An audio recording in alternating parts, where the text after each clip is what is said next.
नमस्कार आप सभी को बहुत बहुत स्वागत है आपका मेरे YouTube चैनल में। साथियों, निष्ठा 3.0 FLN के मॉड्यूल 9 जो कि बुनियादी संख्यात्मकता के ऊपर है, इसकी प्रश्नोत्तरी के 40 प्रश्न मैं आपके समक्ष प्रस्तुत कर रही हूं। इसमें से आप अपने जो क्वेश्चनों में आएंगे प्रश्नोत्तरी में, आप उसके उत्तर देख करके अपने क्वेश्चंस को सॉल्व कर सकते हैं। तो इस तरह से आप आगे बढ़ जाएंगे। इस चैनल में आपको मिशन प्रेरणा, निपुण भारत, प्रेरणा लक्ष्य, शिक्षण योजना, टीचिंग टिप्स, समस्त जानकारियां आपको प्राप्त होती हैं। अगर आप चैनल पे नए हैं तो चैनल को सब्सक्राइब कर लें। वीडियो अगर आपको पसंद आती है तो वीडियोस को शेयर करें। देखिए, हमारी प्रश्नोत्तरी आ गई है। निम्नलिखित में से किसमें एक संग एक संगतता शामिल नहीं है? तो इसका उत्तर है समूहन। आप इस पर टिक कर लें।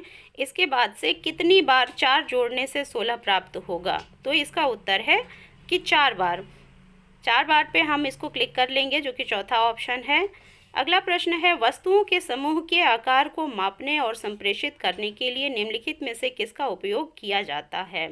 तो इसका उत्तर है कॉर्डिनल संख्या का। इस पर हमने टिक किया है, आप इसको देख सकते हैं। जिन चीज़ों में कुछ विशेषताएं समान हैं उन्हें एक साथ रखने से डैश की क्षमता में वृद्धि होती है। तो यह है वर्गीकरण की क्षमता में वृद्धि होती है। जो अगला प्रश्न है वह है कि सुबिटाइजिंग क्या है? तो सुबिटाइजिंग जो है वो वस्तुओं की संख्या को केवल उन्हें देखकर और वास्तव में प्रत्येक वस्तु को गिनने के बिना ही पहचानने की क्षमता है। तो आप इस पर टिक कर लेंगे। निम्नलिखित में से कौन डेटा प्रबंधन का एक घटक नहीं है? और यह है डेटा का निर्माण, जो कि डेटा प्रबंधन का घटक नहीं है। अगला प्रश्न है, वेन हिल के ज्यामितीय विचारों के स्तर के अनुसार दूसरा स्तर डैश है। तो दूसरा स्तर है अनौपचारिक परिणाम। इस पर हमने टिक किया है। नेक्स्ट है, एक संग्रह की कॉर्डिनैलिटी को तुरंत समझने की क्षमता आमतौर पर बिना गिनती के 4 या 5 से अधिक नहीं है। इसको क्या कहा जाता है? इसको सुबिटाइजेशन कहा जाता है। निम्नलिखित में से कौन सा आकलन का उपयुक्त तरीका नहीं है? याद रखने पर आधारित एक परीक्षा यह आकलन का तरीका नहीं है। निम्नलिखित में से कौन संख्या की समझ विकसित करने के लिए एक महत्वपूर्ण कौशल नहीं है? यह है संख्या नामों का बोलना। इसको आप टिक कर लें। इसके बाद है जो नेक्स्ट बटन हम क्लिक करेंगे कि निम्नलिखित में से कौन सा गुणन सीखने का सबसे महत्वपूर्ण पहलू है? तो यह है कि गुणन को कितनी बार जोड़ने के रूप में समझना। यह बहुत ही इम्पॉर्टेंट है, जो कि हम बच्चों को सिखाते हैं। गुणन सीखने या समझने में उपयुक्त क्रम क्या होना चाहिए? इसमें पहला है कि जोड़ के संबंध में गुणन का वितरण नियम लागू करना। इसी तरह से आप रेड बटन जब करेंगे क्लिक तो आपको स्क्रॉल डाउन में ऑप्शंस आ जाएंगे। मैंने पहले को आंसर किया है। वस्तुओं के मिलान या जोड़ी बनाने की गतिविधियों में किस पूर्व संख्या कौशल के विकास में मदद करेंगी? तो यह है गिनती। पूर्वशालीय शिक्षकों को निम्नलिखित में से किससे बचना चाहिए? यह है बच्चों को संख्याओं की समझ से पहले ही संख्याएं लिखने को कहना। यह छोटे बच्चों से नहीं कहा जा सकता है, क्योंकि उन्हें इसका ज्ञान नहीं होता है। निम्नलिखित में से कौन सा बुनियादी संख्यात्मकता का घटक नहीं है? तो इसका उत्तर हो जाएगा संख्या के नाम याद रखना। आप इस पर क्लिक कर लें। इसके बाद से है कि सीमा के पास 12 गुलाब हैं, शिफा के पास 15 गुलाब हैं, किसके पास ज़्यादा हैं और कितने से? उपरोक्त शब्द समस्या में किस घटाव संदर्भ का प्रयोग किया गया है? तो इसका उत्तर है कि यहाँ पर तुलना की गई है कि एक के पास 12 है, दूसरे के पास 15 है, तो किसका ज़्यादा है। संख्याओं को सीखने से पहले एक बच्चे को वस्तुओं को क्रमबद्ध करने में सक्षम होना चाहिए, क्योंकि क्रम संख्या को क्रम में रखने या क्रम में रखने से संबंधित, यह इसमें डैश में आएगा। इसके बाद का जो प्रश्न है नेक्स्ट हम क्लिक करेंगे और प्रश्न हमारे सामने आएगा कि निम्नलिखित में से कौन सा युग्म एक दूसरे के पूरक नहीं है? तो यह है घटाव और गुणा। साथियों, जोड़ और गुणा पूरक हैं। यहाँ घटाव और गुणा दिया है तो इसे हम क्लिक कर लेंगे। प्रारंभिक अवस्था में गणित सीखने के दौरान एक बच्चे से यह अपेक्षा नहीं की जाती है कि वह क्या कर न सके, कि वह गणितीय तकनीकियों के लिए आवश्यक परंपराओं को जाने। उसके लिए अभी यह आवश्यक नहीं है। नेक्स्ट पर क्लिक करेंगे और हमारे सामने अगला प्रश्न आ जाएगा कि निम्नलिखित में से कौन एक बच्चे को प्रारंभिक वर्षों में संख्यात्मकता में दक्ष बनाने का उद्देश्य नहीं है। तो इसका उत्तर है कि यह उन्हें तेजी से गणना करने में मदद करता है। प्रारंभिक वर्षों में हमें बच्चों को जो है एक्यूरेसी पे ध्यान देना है। तो इस तरह से हमारे 20 प्रश्न हो गए जिन्हें हम सबमिट कर देंगे और फिर नेक्स्ट राउंड में फिर हमारे जो प्रश्न आते हैं हमारे सामने वो मैं आपके समक्ष प्रस्तुत कर रही हूँ। इसको आप देख लें कि तुलना की प्रक्रिया के दौरान विद्यार्थी क्या नहीं कर रहा होता है। तो इसके दौरान विद्यार्थी नंबर के नाम लिखना नहीं कर रहा होता है।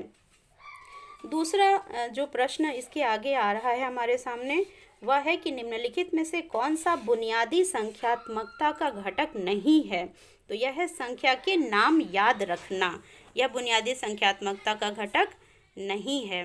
नेक्स्ट पर हम क्लिक करेंगे और प्रश्न आएगा कि उन चीज़ों में कुछ विशेषताएं समान हैं, उन्हें एक साथ रखने से डैश की क्षमता में वृद्धि होती है।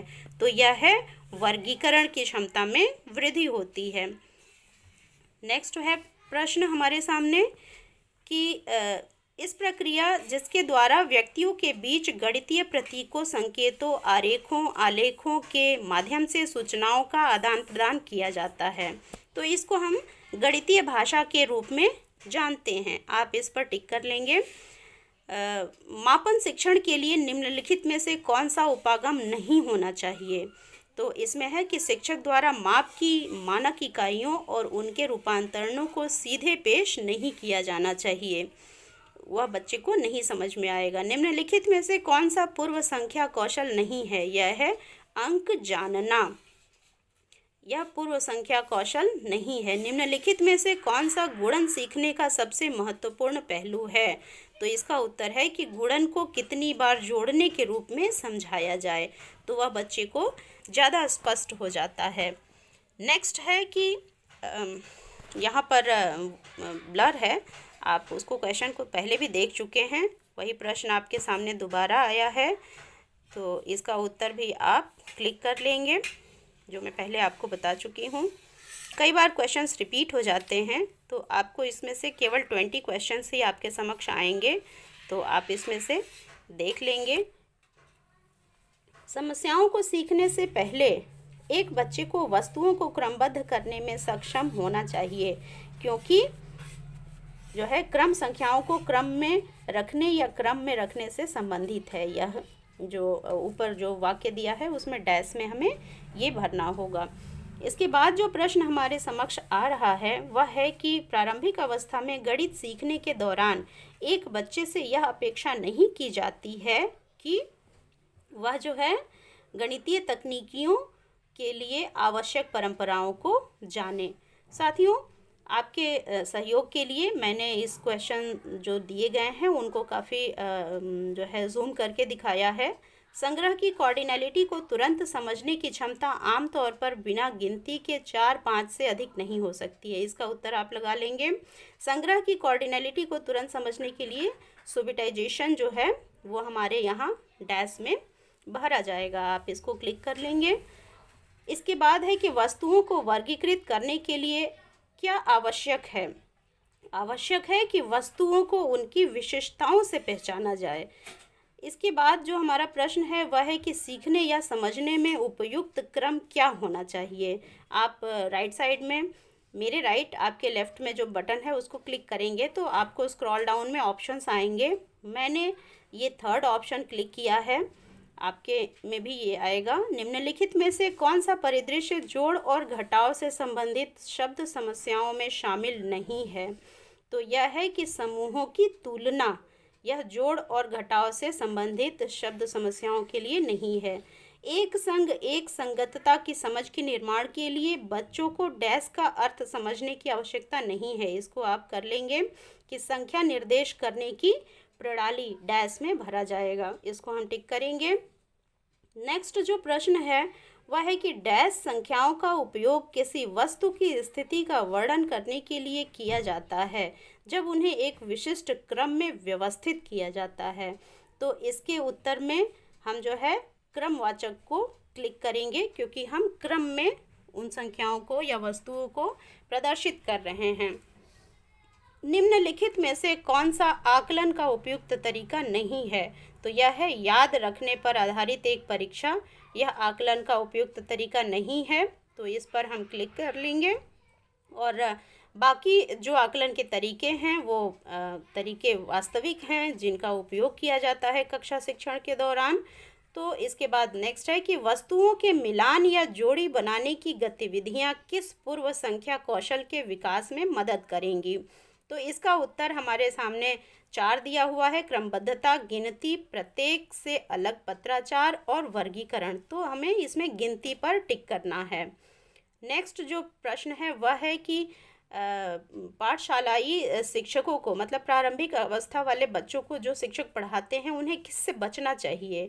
तो उन्हें इस बात से बचना चाहिए कि बच्चों को संख्याओं की समझ से पहले ही आप संख्याओं को लिखने को न कहें। पहले उन्हें सामग्रियां दिखा करके और उन्हें जो है हम ज्ञात से अज्ञात की तरफ ले जाएंगे। तो इसलिए हमने इसमें पहला टिक लगा लिया है। जो नेक्स्ट प्रश्न हमारे सामने आ रहा है वो आप नेक्स्ट बटन क्लिक करेंगे तो देखिए हमारा प्रश्न पूरा हो चुका है। 20 में से 20 हमने अटेंड कर लिए हैं। हम इसको सबमिट कर देंगे। तो इस प्रकार से हमारा ये प्रश्नोत्तरी जो है वो कंप्लीट हो जाएगा। साथियों, मिशन प्रेरणा से संबंधित समस्त जानकारियाँ, निपुण भारत से संबंधित जानकारियाँ आपको इस चैनल पे लगातार दी जाती हैं। अगर आप चैनल पे नए हैं तो कृपया चैनल को सब्सक्राइब कर लें, वीडियोज़ को शेयर करें। तो मिलते हैं फिर कुछ नई जानकारियों के साथ अगले वीडियो में। Thank you.